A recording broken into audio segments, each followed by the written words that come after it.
This episode is made possible by Badlands Pets. As you all know, Mojo, my precious baby, is the reason why I found love in the first place. He made me feel love again. So I would do anything to ensure his health and longevity. And actress Katherine Heigl and I have that in common. She's helped save over 16,000 dogs through her foundation. And after doing a ton of research, she feels there's one place we can look to improve any dog's health, and that's their food. So fortunately, she found that just by adding a few special superfoods to her dog's food, she saw huge transformations in their health. So she's made a 20-minute video explaining step-by-step how anyone can do the same thing to see incredible changes in their dog's health. I've definitely re-looked at what I'm feeding Mojo and making sure that, hey, he only has one life to live, and I want to make sure it's the best damn life. So if you want to keep your dog healthy and happy, go to badlandsfood.com/dateable and watch Catherine's video right now. Again, that's badlandsfood.com/dateable. I was so excited to get my shipment from Last Bottle Wines in the mail the other day, full of incredible red wines, all from Napa Valley. I love wine tasting, so having this to my door couldn't be happier. Also, couldn't be more excited that today's episode is brought to you by Last Bottle Wines. If you don't know already, they're a Napa-based online wine shop with a twist. They offer just one handpicked wine per day until it sells out, and they're always at incredible prices. We're talking 30 to 70% off retail. And the best part is that there's no subscriptions, no fees, and no minimum purchase. And I could not be more excited to bring this offer right now because they're having a marathon sale, which is coming up March 28th and 29th. Even better, we're offering DATEABLE listeners 10% off your first order with code DATEABLE. So if you are a wine lover like me, this is a great time to join. And did I mention that shipping is 100% free? So what are you waiting for? Mark your calendar for March 28th and 29th, or get on it earlier if you want. You can sign up at lastbottlewines.com and use code DATEABLE and find out why Last Bottle is the most fun way to discover and buy amazing wine. The DATEABLE podcast features real stories from real people of how they make modern dating work, or not. I'm your host, Yue, former dating coach turned dating insider, if you will. On each episode, you'll hear commentary from my producer, Julie Krafchick, and other surprise co-hosts. This episode of DATEABLE is brought to you by 500 Brunches. 500 Brunches connects like-minded people with similar interests to meet in real life over brunch. You answer a quick questionnaire about your interests and how you spend your time, and then they'll match you in small groups of 6 to 8 at a brunch spot in San Francisco. Get a free entry into a brunch now by signing up at 500brunches.com and using the code DATEABLE.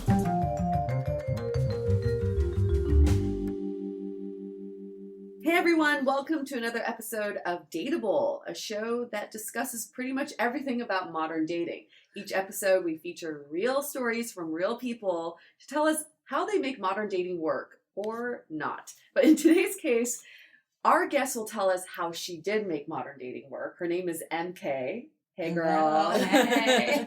So MK is 29 years old. She's been in San Francisco for 11 years, originally from SoCal. Where in SoCal? Like the Pasadena area. That's where I grew up, went to high school and Beautiful. stuff. Yeah. Rose Bowl, Yeah, all that. exactly. So we brought MK on the show to talk about this idea of authenticity and being yourself when it comes to modern dating. And Julie saw one of your posts on Facebook.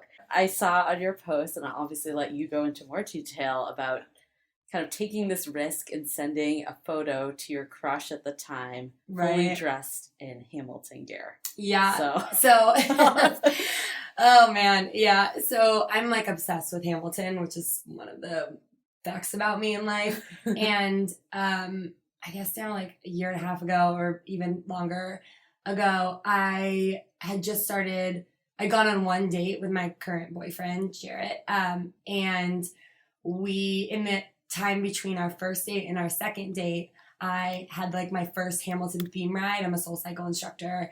And for the theme ride, I dressed up in a full colonial costume. Wow. Like I was wearing a children's colonial costume, a wig. With a wig? And a hat, like the whole thing.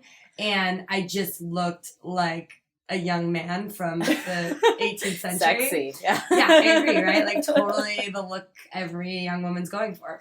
And I just fully sent a picture of myself in that full costume. Wait, back up for a sec. How Yeah. did you meet Jared? Oh, okay. So we met on Hinge. Okay. And actually, in terms of like being your authentic self, we came out the gate being just like outrageously authentic.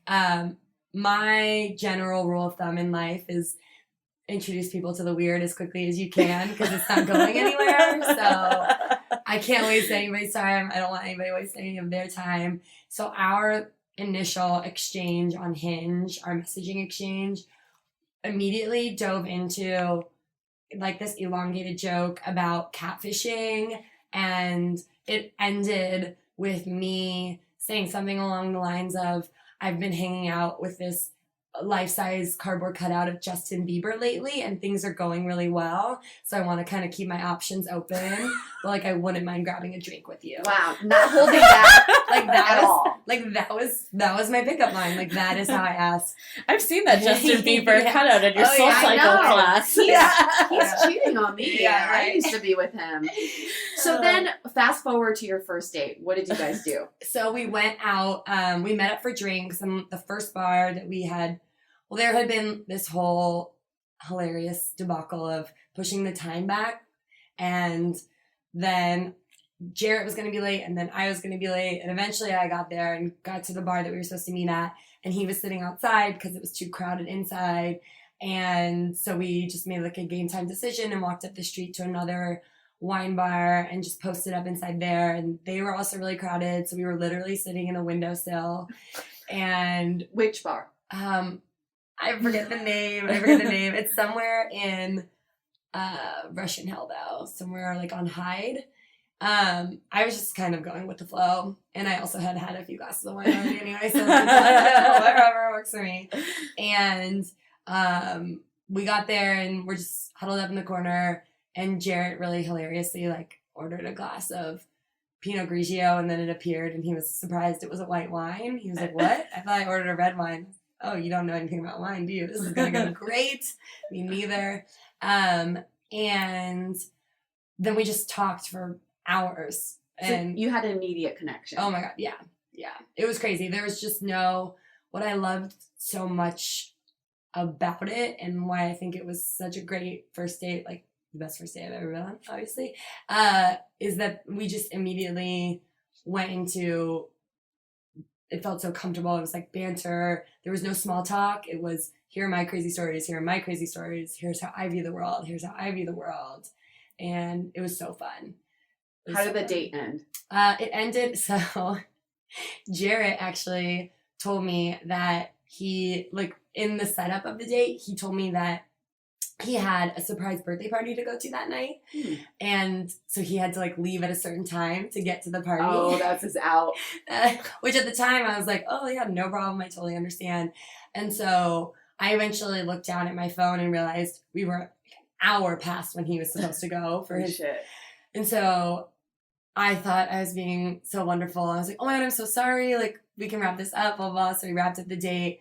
And he was still going with that story that I think he felt like he couldn't really back out of it then, even though the date was going so well. And so we parted ways, and I kissed him goodnight and sent him along his merry way, and then found out after the fact that there was no total party. bullshit. He just went home and, by himself. Yeah, exactly. What compelled you to send this photo of you in full Hamilton gear? It was it honestly, it was my form of flirting. That is just, Hey, it works. yeah, right? It's worked out pretty well. The line that went along with it was something like, oh man, another late night at the office, and just me in my Hamilton gear. And what his response, it's like so weird that I still remember so clearly his response to that text message, because that would be pretty overwhelming for anybody you haven't known for that long to like receive that. And his response was, oh, weird, I wore the same thing today.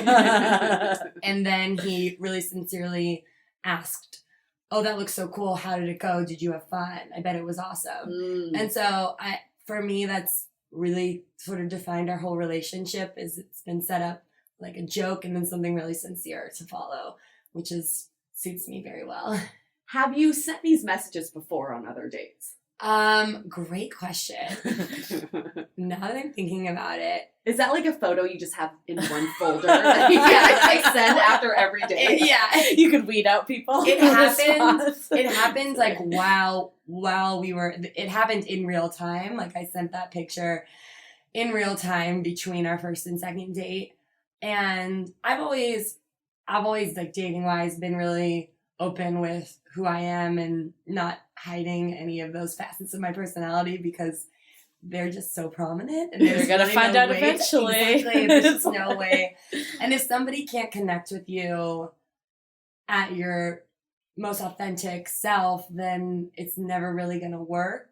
That's where you want the chemistry to be, right? Where you're letting that freak flag fly and they're like, yo, my freak flag sees you. Yes. Enjoys that. Yes.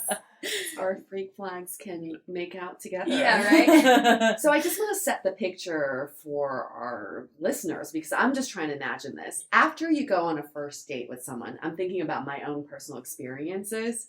I have a hard time even sending a text message. Right. Because I'm like, well, the guy should follow up. Maybe he should tell me that he had a good time. But to send a photo, now, if I were to choose to send a photo after a first date, I probably want to choose like the most attractive photo of myself, right? And maybe it's like me at a gala or, you know, Oh, yeah. look at me at this like charity event. You got that lighting right. It's Yes. like the hair's on All that makeup. I want them Mhm. to see me at my best. You sent a photo of you. Normally you're in a sports bra. Yes. Teaching Soul Cycle. But this is the one time you're fully covered from head to toe, including a wig and a hat. I've literally As a man. never thought of it that way. I teach every single class, like in a sports bra, just in my leggings, like spandex on spandex, like sweaty, living life. And I opted, exactly, to send him the sexiest photo possible, which was me in an Amazon children's large colonial costume. So here's the question. Did you have any hesitation in sending that photo? No, not really. I was like, I'm doing it. And it worked out well. And I think that if it hadn't, that would have been really telling for me. Because this isn't to say that there have been times where I have let my freak flag fly and people have been like, cool, I'm going to say no thank you. I hope you have a great life. I will never like to see you again. It's like, okay, great. Good talk. See you But later. at least you know. At least you know Totally. ahead of time. Yeah. Did you discuss it with your friends before sending the photo? Was there much time that you... No, it was put a into quick this? turnaround. It was like that night. So I didn't really, but I did like screenshot.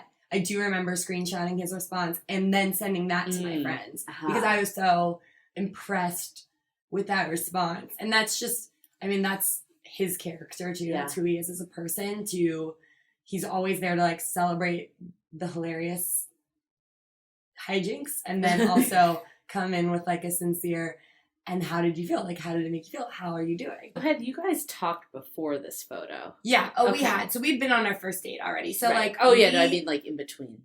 yes, we'd been texting each other because we were going out later that week. Okay. So we had been texting each other back and forth. And I don't really have, I don't know what it is about us, but I think this is why too, it is so great between us. But like there was never, in the past, I've always, when you're texting back and forth with someone and there's a little bit of that hesitation and you do check with your friends, like, does this text sound weird? Does this text, like, can I say this? I kind of, the older I got in life, the more I'd gotten over that in general. Totally. But especially with him, it was just like stream of consciousness, 100% of the time, back and forth. Yeah. And before we had even gone on our first date, between when we had matched on Hinge and when we went on the first date, it was like right before the holidays. And then when we got back from holidays and sometime in January, and we've been texting in that in-between time. And like when he was partying in Miami, like he would send me videos of somehow he ended up near Drake at a club. And I was So like, this is constant great. communication. Yeah, but it automatically felt like I was talking to like my best friend. Yeah. Mm. Well, that's when you know, right? Yeah. That level of, that's Yeah. like, I feel like anytime you're questioning it, that is not the right person. Yeah, Right. you're hesitating. Well, we have a little surprise for you, MK. We called Jarrett right before you came in, Oh my god. and we asked him some questions we think you might want to hear. Oh god. So here we go. Hello. Hi, Jarrett. This is Yue and Julie from DATEABLE Podcast. Hey guys, how are Hey, you? Jarrett. So basically, we have two quick questions. One is, do you recall after the first date, the message, what she sent? What was that? Yeah, when she sent me a picture of her dressed in all of her Hamilton gear and said something witty, I'm sure, and made a joke about it. I loved it. So I think with dating, and especially online dating or dating through apps, I feel like it can be hard to really find somebody who stands out sometimes and is really sort of being themselves. It can be a little hard to kind of express yourself over that medium sometimes. And she very clearly from the very beginning was something a little different, which I liked. I think she made some joke about it that I told her that I was actually wearing the same outfit, and that was super weird. And Who wore it better? I loved it because, exactly. You'll have to come to my soul cycle class to see. I think what I really liked about it is just that she very clearly was so passionate about what she was doing, and that is really attractive. So she's going to be here in like 10 minutes. Do you have anything you want to say to her? We're going to play this for her while she's here. Yeah, tell her that I'm gonna come home and see her in that outfit, and then she can tell you who wore it better. Some role play going on. Thanks again for your Yeah, time. thanks guys. What do you think would have happened if you didn't send that photo? We were already. Well, I don't think I ever would have seen the show, the actual musical Hamilton. I sent him that photo, and that night, we were texting later that night, and he had gone online and was looking at Wikipedia of Alexander Hamilton's history in general, and then about the show, and started listening to the soundtrack and getting a little into it. And fast forward, I think it was 4 months after that, in May, he surprised me and took me to the show in New York. Oh, Yeah, that's amazing. so That's so sweet. if I never sent that photo, I don't know if I'd ever seen the show, first of all. And let me just clarify, you had this obsession with Hamilton before you even saw the show. Yes. Oh, yeah. Sorry, to be clear, I totally forgot, too, that before I sent him that picture, we had never talked about it. I mean, we'd only been on one date, but we never talked about it and never brought it up with him about anything. And really dove right in there, just to let him know what I was into. But I think that if I hadn't sent that photo, I think I would have missed out on some fun stuff. We would still be seeing each other. I think the connection was so strong at that point. But I definitely don't think we've now seen the show together twice, and It's like a thing. it's a thing. I do think if you didn't send that photo, you would have sent a photo of something else. Oh yeah, Equally as Totally. weird. Oh, Yeah, 100%. come out eventually. Your beaver cut out. It would have been that. Oh yeah, I didn't have to. Yeah. He's gotten a lot of weird videos of me and the beaver cut out.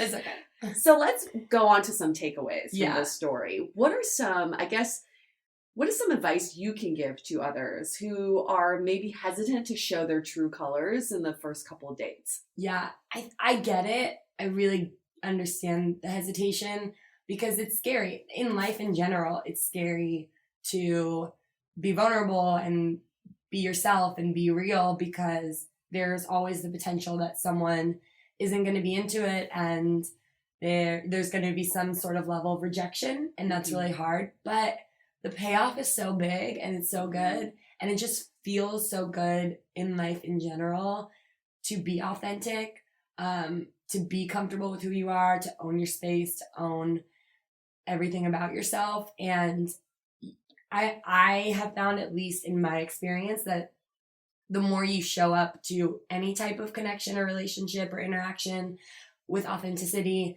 like the brighter and stronger and more wonderful those connections become. So if doing it in a dating realm feels a little bit too aggressive at first, just try it more in normal interactions every day with like colleagues or friends or people you meet at Whole Foods who are checking you out while you're purchasing those avocados. But I think it's like a muscle, and if you practice and you strengthen it, and then it'll help you to like just feel better in situations where dating, the stakes are a little higher, you're feeling a little more vulnerable, but you'll have done it a little bit more. So you mentioned this word authenticity quite a bit. And I think for all of us, I mean, we know the dictionary definition of authenticity, but what is that? Is that some sort of feeling? What is it? And I do think that for anybody kind of thinking about who am I? What is like the most authentic version of myself? I would just say it's what you are compelled to do.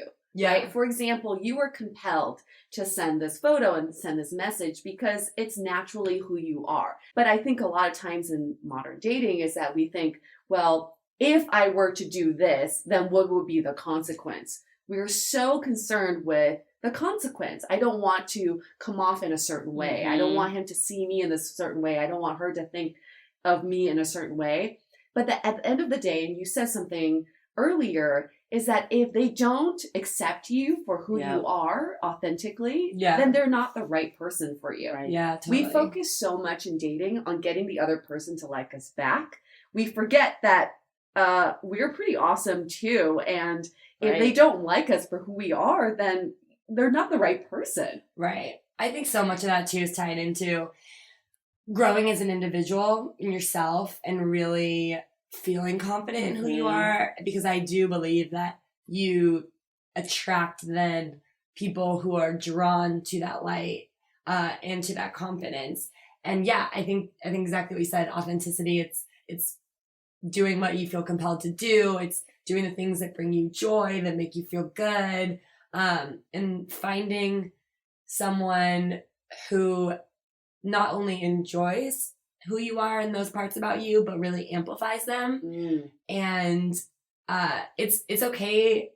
That's not to say like y'all don't have to be freaking weirdos out there, like dressing up in strange costumes, sending photos to people. Amazon's gonna be out of stock, right? with Hamilton in costume. No, it's like that's not the path for everybody at all. It's what feels good to you. It's what feels real to you, and what feels like the truest version of yourself. And finding and appreciating the people in your life who embrace that and celebrate it. That's the other thing, is like, I don't want anybody to get confused between someone who like tolerates your authentic self and someone who celebrates your authentic huge self. difference, because this brought you guys closer. Oh, for sure. Like, obviously he liked that you did this, and then your response to his response got you excited. Yeah. Like, it built up your momentum and built up that connection. Yeah. I think sometimes when we talk about what we're looking for in an ideal partner, we often talk about like finding a connection with someone on how we view life and what kind of family we want to raise, and like what our aspirations are, how ambitious we are. But we forget to say we need to find someone to connect with us on some of the things that are kind of off the beaten path, right? Totally. Your quirks, the things that are weird about you, your vulnerabilities, your weaknesses. Yeah. Those are also points of connection. And in fact, those can help us get to a deeper connection with someone. Right, because that's what opens the door. Like, I think everyone would love to bust through and automatically get into the deep conversations of, what do you think the meaning of life is? What do you think? Like, how many kids do you want? And stuff like that. Yeah. But the reality is, creating all of these smaller points of connection and intimacy along the way are what sort of guide that and let it get to that place. Right. I mean, there's that quote that I'm totally going to slaughter right now, where it's like, the world is weird, you're a little weird, like everybody's a little weird. You just find the person whose weird matches up with your weird, and we call it love. And I think like that there's That's a lot great. to that. It's like I've always been on the hunt for my best friend who it just so happens I can't keep my hands off of. Like there's that, those were both parts to it. And I think that if you like wouldn't hide it from your best friend, you shouldn't hide it from your partner. Yeah. Either. Because that's not how your friendships are. No. I think Jarrett actually said a point that stuck with me, like that you stood out, especially with online dating. One of the things that we hear a lot from people if they're going on multiple dates and seeing tons and tons of people is that like if you don't make that connection, you kind of just like fall off 100% out of the area. So I think like what you did, I mean, obviously people shouldn't just get the Hamilton costume to make a statement like you said. Don't copy. But, well, not just that, just do what's authentic to you. But I think something that makes you stand out, being yourself, will, back to what you've said, will like attract that right person and have them see you differently. Yeah. I mean, none of this would have ever even happened if in that initial message exchange on Hinge, on the dating app, if we both hadn't come out the gates, like it did stand out. I, like everybody else, had a million conversations that were like, hey, what's up? And then never went anywhere. He did open with the line, so what does MK stand for? And I got an opening line about my name a lot on dating apps. I'm sure. And I was like, oh, brother, not another one. But then I just like dove in right away to the joke. And he came back with like a witty response and it just snowballed from there. So that's a good takeaway. Even if someone doesn't give it to you, like you can turn the conversation. For sure. Absolutely. Because I could have been like, Mary Kate, like, how are you doing? How was your weekend? Yeah. But it's just doesn't have a style. So, I think just really owning your space and owning who you are, and people in general in life, relationships are a reflection of that. But like just in life in general, the more authentic you are, I found, the better your connections are to the world around you. Absolutely. Absolutely. So what's weird about Jarrett? What are some of his quirks? Tell us. So I always make the joke that like, I don't know if he's funny, but he makes me laugh. But he is funny. He like wears weird socks to work every day. He works in finance, so he has like a really big sock collection. And I thought that was a joke when he first told me. And then I saw them. Oh my God, this is another story. So within like a month of dating or something, he had a few drinks one night, and I guess he signed me up for a monthly sock subscription because he had like memorized my address from the one time he'd been over. So definitely could have been a serial killer. Lucky me, it was just socks. But that's just another example of how our weird just really matches up. There was another time, this was the night that I like knew this guy was for me, and I was like falling in love with him. We ended up at a totally empty club in San Francisco on Super Bowl weekend where DJ Pauly D was DJing, but there was not a single person in this giant club except for Pauly D and like his go-go dancers and his lighting people and the bartenders. And we had to beg our way into this club. I'm not joking. It was just the two of us. And that was the type of adventure or thing that I would totally do on my own. And it was so cool to be with someone who was doing it as well. Yeah. And then we were in there and like kind of watching. And at one point to me, Jarrett was like, we should go down on the dance floor and dance in a totally empty club. Where you're making eye contact with the one DJ with the only soul in there. That's DJ Pauly D. And I was like, yes, DJ Pauly D. And I was like, yeah, absolutely, we have to. But that would have been the thing I would suggest. Like, let's jump down and dance. Yeah. So it was fun to find someone who suggested that on his own. And the other great thing is, for as much as we line up in a lot of ways, we are also so different, and the balance there is really wonderful. And that's what I mean about finding someone who celebrates your authenticity. It doesn't have to match yours. Like, they don't have to be like you. In fact, I highly, recommend finding someone who balances you. And we don't need two Soul Cycle instructors in Hamilton gear together up there. God That's just too much competition. This man, he really, I really give him a lot to celebrate. Like every day is an adventure, but to find someone who just gets it and appreciates it and wants to be a part of it with you, but also totally has all their own wonderful things about them. Yeah. How long have you guys been together? We've been together for almost, I guess, what's 24 months minus 6? 18 months? 18 Math. months. I honestly don't What is know. this, like a baby? Yeah. For 18 Like months. February of 2016. Okay. Yeah. Awesome. And we lived together down the road, and it's great. Nice. Let's go on to our question of the day. Yep. Question of the day is a little bit different. It's a story from my friend, and I just want to tell the story. I have her approval. Love it. So she's been dating this guy, and they're getting along. They're really great, and she's a little quirky, which I love. That's why we're friends. So she's over at his place one day, and his brother's over as well. And he asked her to get something from his bedroom in front of his brother. And so she's like really playful, and she makes animal noises every once in a while, like some of us do. Totally. And so she started running to the bedroom barking because she's like fetching something for him. So she's like, "Ruh, ruh, ruh," like going to the bedroom, and comes back out and gives him whatever it was. So later on that night, when the brother left, he sat down with her and said, "Hey, when you were barking earlier, when my brother was here, I really didn't appreciate that. Can you make sure you don't do that again? At least not in front of my brotar."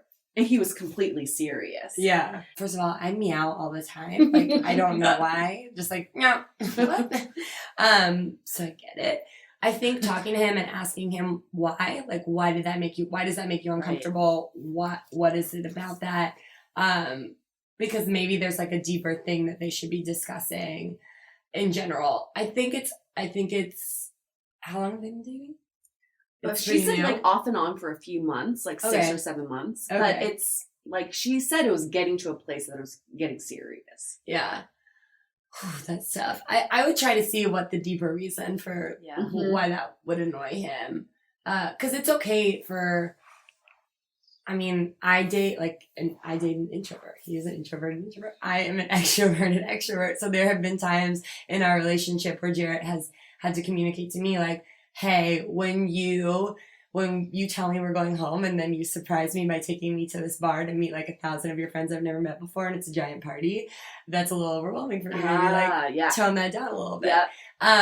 And I was like, oh my God, I didn't even think of that. Right. So I appreciated being able to like talk about it. But I think that if he doesn't dig her weirdness, then what's the point? Yeah. Right. But if there's something, if a dog barking is like a triggering noise for him, I don't know. Or like the brother, like maybe there was something because it was his brother was there. I don't know. I mean, I think I agree with MK. It's like just have the conversation and see what the root cause was. Right. Yeah, because you don't know if like the brother's dog may have died and he's super sensitive to dog noises. I mean, there could be a billion or reasons. Or he's uncomfortable around his brother. Who knows? Who knows? Right. Exactly. There are a million reasons. So I would say just like talk about it and discuss. But also, it's been on and off again for 7 months. Yeah.